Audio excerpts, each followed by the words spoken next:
Satkhira new মার্কেটের কাচ্চিডাইন রেস্টুরেন্টে অভিযান চালিয়েছে ভোক্তা অধিকার সংরক্ষণ অধিদপ্তর।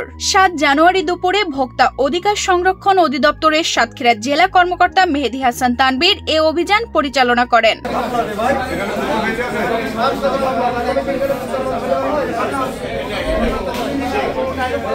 এ সময় কাচ্চিডাইনের রান্নাঘরে স্যাঁতসেঁতে পরিবেশ, রান্না ও খাবার পরিবেশনের সময় অ্যাপ্রন পরিধান না করা, এমনকি খাবারে চুল পাওয়া সহ নানা অভিযোগের সত্যতা পায় ভোক্তা অধিকার। তারই পরিপ্রেক্ষিতে রেস্টুরেন্ট ম্যানেজারকে সতর্ক করা সহ ৫,০০০ টাকা জরিমানা করা হয়। আমরা তাদেরকে ৫,০০০ টাকা জরিমানা করেছি, কারণ আমরা দেখেছি যে তাদের কোনো মাস্ক ইউজ করতেছেন না তারা, এবং তাদের কোনো অ্যাপ্রন নেই, রান্নাঘর কিছুটা অপরিষ্কার আছে আর কি।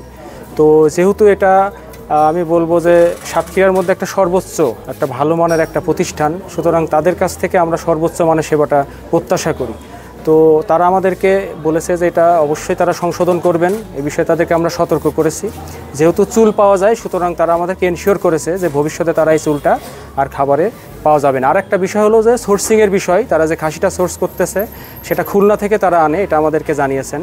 তো এই বিষয়ে তারা বলছেন যে এখন থেকে তারা সাতক্ষীরা থেকেই স্থানীয়ভাবে এটা সোর্সিংটা করবেন। তো যাই হোক, সার্বিকভাবে এই প্রতিষ্ঠানের যারা আছেন তারা আরও ভালোভাবে এই প্রতিষ্ঠান পরিচালনা করবেন, আমরা সেই কামনাই প্রত্যাশা করি, সেটাই কামনা করি আর কি। তাদেরকে আমরা ৫,০০০ টাকা জরিমানা করেছি। তানজিদা রহমান ইনায়া, বাংলাদেশ প্রতিদিন।